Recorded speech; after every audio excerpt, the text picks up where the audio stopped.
ಎಲ್ಲರಿಗೂ ನಮಸ್ಕಾರ. ನಾನು ನಿಮ್ಮ ಅಂಬರೀಷ್ ಗೋಂದಳಿ. ಇವತ್ತು ವಿಡಿಯೋ ಕ್ಲಾಸ್ ಇಲ್ಲ. ಇವತ್ತು ನಾವು ಒಂದು 80ನೇ ಸ್ವಾತಂತ್ರ್ಯದ ಒಂದು ಕಾರ್ಯಕ್ರಮಕ್ಕಾಗಿ ನಮ್ಮ ತರಬೇತಿ ಕೇಂದ್ರದೊಳಗೆ ಕಾರ್ಯಕ್ರಮ ಇಟ್ಟಿರುವ ಕಾರಣಕ್ಕಾಗಿ ನಾನು ಇವತ್ತು ಬ್ಲಾಗಿಂಗ್ ಮಾಡ್ತಾಯಿದ್ದೀನಿ. ಹಿಂದಿನ ಒಂದು ವಿಡಿಯೋದೊಳಗೆ ನಾನು ನಮ್ಮ ಮನೆಯವ್ರಿಗೆ ಹೋಗಿರುವಂಥ ಬ್ಲಾಗಿಂಗ್ ಮಾಡ್ತೀನಿ. ಇವತ್ತು ನಮ್ಮದೇ ತರಬೇತಿ ಕೇಂದ್ರದಲ್ಲಿ ಮಕ್ಕಳು ನಡೆಸಿಕೊಡುವಂಥ ಕಾರ್ಯಕ್ರಮದ ಸಲುವಾಗಿ ಇವತ್ತು ಒಂದು ವಿಡಿಯೋನ ನಾನು ಬ್ಲಾಗ್ ಮಾಡ್ತಾಯಿದ್ದೀನಿ. ಈಗ ನಾನು ರೆಡಿಯಾಗಿ ನಮ್ಮ ಮನೆಯಿಂದ ನಮ್ಮ ತರಬೇತಿ ಕೇಂದ್ರ ಇರುವಂತಹ ಮಲ್ಲಮ್ಮನ ಬೆಳವಡಿಗೆ ಹೋಗ್ತಾ ಇದ್ದೀನಿ. ಇದು ದೊಡ್ಡವಾಡ ಮತ್ತು ಬೆಳವಡಿಯ ಮಧ್ಯದಲ್ಲಿರುವಂತಹ ಒಂದು ರಸ್ತೆ. ಇವತ್ತೆಲ್ಲ ಮಕ್ಕಳು ರೆಡಿಯಾಗಿ ತಮ್ಮ ಶಾಲೆಗಳಲ್ಲಿ ಕಾರ್ಯಕ್ರಮವನ್ನು ಮುಗಿಸ್ಕೊಂಡು ಮಧ್ಯಾಹ್ನದ ವೇಳೆಗೆ ನಮ್ಮ ಒಂದು ತರಬೇತಿ ಕೇಂದ್ರಕ್ಕೆ ಬರ್ತಾ ಇದ್ದಾರೆ. ನಾನು ಕೂಡ ಇವತ್ತು ರೆಡಿಯಾಗಿ ನಮ್ಮ ತರಬೇತಿ ಕೇಂದ್ರಕ್ಕೆ ಹೋಗ್ತಾ ಇದ್ದೀನಿ. ನಮ್ಮ ತರಬೇತಿ ಕೇಂದ್ರ ಇರುವಂಥ ಸ್ಥಳ ಯಾವಪ್ಪ ಅಂದರೆ ಬೆಳವಡಿ, ಅಂದರೆ ಮಲ್ಲಮ್ಮನ ಬೆಳವಡಿ ಅಂತ ಕರೀತಾರೆ. ಮಹಿಳಾ ಸೈನ್ಯವನ್ನು ಕಟ್ಟಿರುವಂಥ ಮೊಟ್ಟ ಮೊದಲ ಮಹಾರಾಣಿ ಯಾರಪ್ಪ ಅಂದರೆ ಬೆಳ್ಳೋಡಿ ಮಲ್ಲಮ್ಮ. ಅವಳ ಊರಲ್ಲೇ ನಮ್ಮ ತರಬೇತಿ ಕೇಂದ್ರವನ್ನು ನಾವು ಇಟ್ಟಿದ್ದೀವಿ. ನೋಡಿರಿ, ನಾನು ಬೆಳ್ಳೋಡಿಗೆ ಈಗ ಜಸ್ಟ್ ಟಚ್ ಆದೆ. ಇಲ್ಲಿ ಬೆಳ್ಳೋಡಿ ಮಲ್ಲಮ್ಮನ ಮೂರ್ತಿಯನ್ನು ಕಟ್ಟಾರ. ಬೆಳ್ಳೋಡಿ ಮಲ್ಲಮ್ಮನ ಸುತ್ತ ಅಂದರೆ 4 ರಸ್ತೆಗಳು ನೋಡ್ಬೋದು ನಾವಿಲ್ಲಿ. ಒಂದು ಬೈಲಹೊಂಗಲ ಹೋಗತ್ತಿ, ಇನ್ನೊಂದು ಗರಗ ಧಾರವಾಡ, ಇನ್ನೊಂದು ಬೆಟಗೇರಿ ಧಾರವಾಡ ಮತ್ತು ಇನ್ನೊಂದು ಸವತ್ತಿಗೆ. ಅಂದರೆ 4 ರಸ್ತೆಗಳನ್ನ ನಾವಿಲ್ಲಿ ನೋಡ್ತೀವಿ. ಎಲ್ಲ ಊರಿನವ್ರು ಬಂದು ಇಲ್ಲೇ ಕೂಡ್ಕೊಳ್ತಾರೆ. ಅಂದರೆ ಎಲ್ಲ ಬಸ್ ಇಲ್ಲಿ ಏನಕ್ಕಪ್ಪ ಸ್ಟಾಪ್ ಆಗ್ತಾವೆ. ನಾವು ಹೋಗುವಂಥ ರಸ್ತೆ ಯಾವಪ್ಪ ಅಂದರೆ ಬೆಟಗೇರಿ ಧಾರವಾಡ ಅಂತ. ಈಗ ನಾನು ನಮ್ಮ ತರಬೇತಿ ಕೇಂದ್ರಗಳಂಥ ಒಂದು ಓಣಿ ಮುಖಾಂತರ ಹೋಗ್ತಾ ಇದ್ದೀನಿ. ಅದರ ಇದೊಂದು ರಸ್ತೆ ಮುಖಾಂತರ ನಾನು ಏನು ಮಾಡ್ತೀನಿ, ದಿನನಿತ್ಯ ಹೋಗ್ತೀನಿ. ಇಲ್ಲಿ ನನಗಿಂತ ಮುಂಚಿತವಾಗಿ ನಮ್ಮ ಮಕ್ಕಳು ನನ್ನ ಸ್ವಾಗತವನ್ನು ಮಾಡಲಿಕ್ಕೆ ರಸ್ತೆ ಗುಂಟ ಅವ್ರು ಬಂದು ನಿಂತಿದ್ದರು. ನಾನು ನೋಡಿದ ತಕ್ಷಣ ಅವರೆಲ್ಲ ಖುಷಿಯಿಂದ ಓಡೋಕ್ಕೆ ಸ್ಟಾರ್ಟ್ ಮಾಡ್ತಾರೆ. ನೋಡಿರಿ, ಅವರೆಲ್ಲ ರೆಡಿಯಾಗಿ ಕೈಯೊಳಗೆ ಜೆಂಡ ನಡ್ಕೊಂಡು ಬಂದಿದ್ರು. ನೋಡಿರಿ, ಇಲ್ಲಿ ಕಾಣ್ತಾ ಇದ್ದಾರೆ ನೋಡಿರಿ. ಇವರೆಲ್ಲ ಅಡ್ವಾನ್ಸ್ ಆಗಿ ನನ್ನ ವಿಷ್ಟು ಅಂದರೆ ನನ್ನ ಸ್ವಾಗತ ಮಾಡೋಕ್ಕೆ ನಿಂತಿದ್ರು. ನೋಡಿ, ಅವ್ರ ಖುಷಿಯಿಂದ ಎಲ್ಲರೂ ಓಡೋಕ್ಕೆ ಸ್ಟಾರ್ಟ್ ಮಾಡ್ತಾರೆ. ನಾನು ಸಾವಕಾಶ ಬಿದ್ದಿರಿ ಅಂತೇಳಿ ಬಂದೆ. ಇದೆ ನೋಡಿರಿ, ಇಲ್ಲಿ ಒಳಕಲ್ ಹನುಮಂತಿಯವರ ಒಂದು ದೇವಸ್ಥಾನ ಐತಿ. ಅದರ ಪಕ್ಕನೇ ನಮ್ಮ ಒಂದು ತರಬೇತಿ ಕೇಂದ್ರ. ಅಂದರೆ ನಾನು ಸಾಯಂಕಾಲ ಟ್ಯೂಷನ್ ಟೈಪ್ ಅಷ್ಟೇ ನಡೆಸ್ತೀನಿ. ಕಂಟಿನ್ಯೂ ರನ್ನಿಂಗ್ ಕ್ಲಾಸ್ ಸಾಯಂಕಾಲ 6 ಗಂಟೆ ಅಂದರೆ ಟ್ಯೂಷನ್ ಮಾಡ್ತಾರೆ. ಇವೆಲ್ಲ ನಮ್ಮ ಮಕ್ಕಳು. ಇಲ್ಲಿ ಬೈಕ್ ಮೇಲೆ ಕುಂತಿರೋದು ನಾನು. ಇನ್ನು ಮಕ್ಕಳೆಲ್ಲ ನಮ್ಮೊಂದು ರೂಮನ್ನು ರೆಡಿ ಮಾಡ್ಕೊಳಕ್ಕೆ ಸ್ಟಾರ್ಟ್ ಮಾಡ್ತಾರೆ. ಇನ್ನೊಂದಿಷ್ಟು ಮಕ್ಕಳು ಬರಬೇಕಾಗಿತ್ತು. ಅವ್ರು ಬರೋವರೆಗೂ ನಾವೆಲ್ಲ ರೂಮನ್ನು ಡೆಕೋರೇಷನ್ ಮಾಡ್ಕೊಂಡಿದ್ವಿ. ಏನು ಬೇಕಲ್ಲ ಅದಕ್ಕೆಲ್ಲ ರೆಡಿ ಮಾಡ್ಕೊಂಡಿದ್ವಿ. ಒಂದಿಷ್ಟು ಫೋಟೋಗಳು ನೋಡಿರಿ, ನಾವು ವಿಡಿಯೋ ಮಾಡುವಾಗ ನೋಡಿರಿ ಮಕ್ಕಳೆಲ್ಲ ರೆಡಿ ಮಾಡ್ಕೊಳ್ತಿದ್ರೆ. ಎಲ್ಲ ಮಕ್ಕಳು ಒಬ್ಬೊಬ್ಬರಿಗೆ ಬರ್ತಾಯಿದ್ರು. ಹೆಣ್ಣು ಹುಡುಗರು ಹೊರಗಡೆ ರಂಗೋಲಿಯನ್ನು ಹಾಕ್ತಾಯಿದ್ರು. ಆ ಮಕ್ಕಳಿಗೆ ಒಂಥರ ಹಬ್ಬ ಇದ್ದಂಗೆ. ನಮಗಷ್ಟು ಜವಾಬ್ದಾರಿಯಿಂದ ನಾವು ಬೇಜಾರಿಂದ ಕೂಡ ಆ ಮಕ್ಕಳಿಗೆ ಏನೂ ತಿಳಿಯಂಗಿಲ್ಲ. ಅವರು ಫುಲ್ ಎಂಜಾಯ್ ಮಾಡ್ತಿರ್ತಾರೆ. ನಮಗಿಂತ ಜಾಸ್ತಿ ಎಂಜಾಯ್ ಮಾಡೋರು ಅಂದರೆ ಅವ್ರ ಖುಷಿಯೊಳಗೆ ನಾನು ಖುಷಿಯನ್ನು ಪಡ್ಕೋತಾ ಇದ್ನಿ. ನೋಡಿ, ಈ ರೀತಿ ಮಕ್ಕಳೆಲ್ಲ ರೆಡಿ ಮಾಡ್ಯಾರ. ಇದು ಒಂದು ನಮ್ಮ ಕೋಚಿಂಗ್ ಸೆಂಟರ್. ಒಳಗೂ ಕೂಡ ಎಲ್ಲ ರೆಡಿ ಮಾಡಾಕತ್ತಿದ್ರು ಮಕ್ಕಳೆಲ್ಲ. ಅವ್ರದ್ದು ಜವಾಬ್ದಾರಿ ಇತ್ತು. ನಾವು ಜಸ್ಟ್ ಹಂಗೆ ಹೇಳ್ತಾ ಹೋಗ್ತಾ ಇದ್ನಿ. ಸ್ಟುಡಿಯೋ ಒಳಗೆ ರೂಮ್ ಮತ್ತೊಂದು ರೂಮ್ ಇದ್ದಿದ್ದು. ಇಲ್ಲೆಲ್ಲ ಏನು ಮಾಡ್ತಿದ್ರಪ್ಪ ಅಂದರೆ ಡ್ಯಾನ್ಸನ್ನು ಪ್ರಾಕ್ಟೀಸ್ ಮಾಡ್ತಾಯಿದ್ರು ಅವರು. ಅಂದರೆ ಅವ್ರ ಲೋಕಲ್ದಾಗ ನೋಡಿರಿ, ಇಲ್ಲೆಲ್ಲ ಮಕ್ಕಳೆಲ್ಲ ಡ್ಯಾನ್ಸ್ ಮಾಡ್ತಾಯಿದ್ರು. ನಾನು ಮಾಡಿ ಅಂತೇಳಿ ಅವ್ರಿಗೆ ಹುಮ್ಮಸ್ಸನ್ನು ಕೊಡ್ತಾಯಿದ್ನಿ. ನೋಡಿರಿ, ಮಕ್ಕಳಿಗೆ ಯಾವುದಾದ್ರು ಇಂಥ ಹಬ್ಬ ಇದ್ದಪ್ಪ ಅಂದರೆ ಅವ್ರಿಗೆ ತುಂಬ ಖುಷಿ.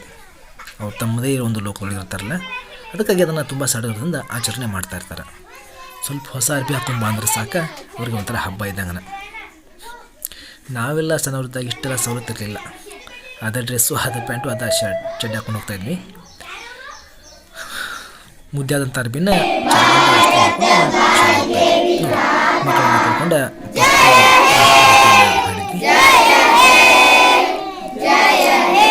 ನಂತರ ಮಕ್ಕಳು ರಾಷ್ಟ್ರಗೀತೆ ನಂತರ ಕಾರ್ಯಕ್ರಮ ಮಾಡ್ತಾ ಹೋದರು.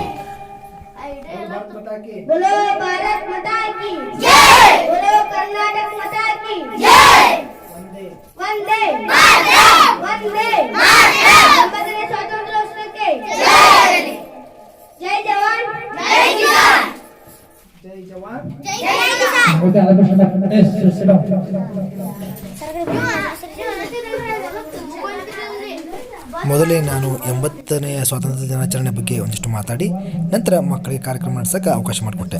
ನಂತರ ಪ್ರತಿ ಮಕ್ಕಳು ತಮಗೆ ವಹಿಸ್ಕೊಟ್ಟಿರುವಂಥ ಎಲ್ಲ ಕಾರ್ಯಕ್ರಮಗಳನ್ನು ಮಾಡ್ತಾ ಹೋದರು. ತಮಗೆಲ್ಲರಿಗೂ 80ನೇ ಸ್ವಾತಂತ್ರ್ಯೋತ್ಸವದ ಶುಭಾಶಯಗಳು. ಅಡ್ವಾನ್ಸ್ ಆಗಿ ಶುಭಾಶಯ ಮಾಡಬೇಕಿತ್ತು, ಈಗ ಮಾಡ್ತಾಯಿದ್ದೀನಿ. ನೋಡಿರಿ, ಫಸ್ಟು ಒಂದು ಮಗು ಹಾಡನ್ನು ಹಾಡ್ತು, ನಂತರ ಎಲ್ಲ ಮಕ್ಕಳು ಭಾಷಣ, ಹಾಡು, ನಾಟಕ, ಡ್ಯಾನ್ಸ್ ಹಿಂಗೆಲ್ಲ ಮಾಡ್ತಾ ಹೋದರು. ಈ ರೀತಿ ಮಕ್ಕಳ ಕಾರ್ಯಕ್ರಮ ನೋಡೋದಂದ್ರೆ ನನಗೆ ತುಂಬ ಇಷ್ಟ. ಅದೇನೋ ಮೊಬೈಲ್ನಾಗ ಆಗಿರ್ಬೋದು, ಅಥವಾ ಯಾವುದೋ ಶಾಲೆ ಒಳಗೆ ಆಗಿರ್ಬೋದು, ಅಥವಾ ಇನ್ಯಾವುದೋ ತರಬೇತಿ ಕೇಂದ್ರದೊಳಗೆ ಆಗಿರ್ಬೋದು, ನನಗೆ ಮಕ್ಕಳ ಕಾರ್ಯಕ್ರಮ ಅಂದ್ರೆ ತುಂಬ ಇಷ್ಟ ಆಗುತ್ತೆ.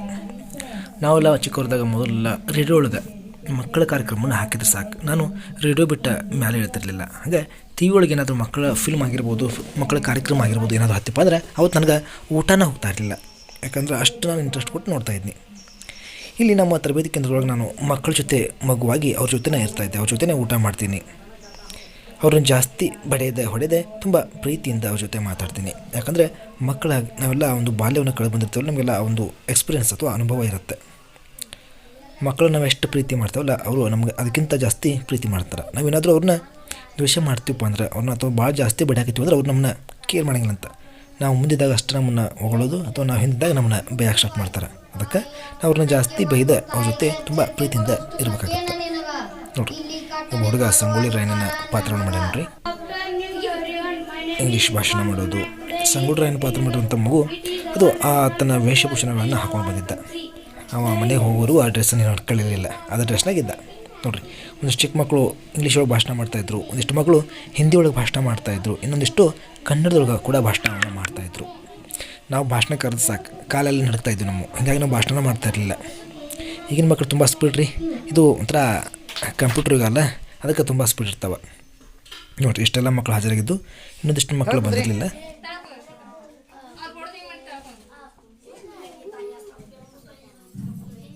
ನಾವೆಲ್ಲ ಸುಮ್ಮನೆ ಕುಂದು ಸತ್ತಿಕೊರೆ, ಆದರೂ ಅವರು ಕೇಳ್ತಾ ಇರಲಿಲ್ಲ. ನಾವು ಅದನ್ನು ಎಂಜಾಯ್ ಮಾಡಲಿ ಅಂತೇಳಿ ಸುಮ್ಮನಿದ್ವಿ. ನೋಡಿರಿ, ಚಿಕ್ಕ ಮಕ್ಕಳಿಂದ ಹಿಡಿದ ದೊಡ್ಡ ಮಕ್ಕಳವರು ಕೂಡ ಒಂದು ಕಾರ್ಯಕ್ರಮವನ್ನು ನೋಡ್ತಾಯಿದ್ರು. ನಂತರ 3 ಜನ ಹೆಣ್ಮಕ್ಳು ಒಂದು ಹಾಡನ್ನು ಹಾಡ್ತಾಯಿದ್ರು.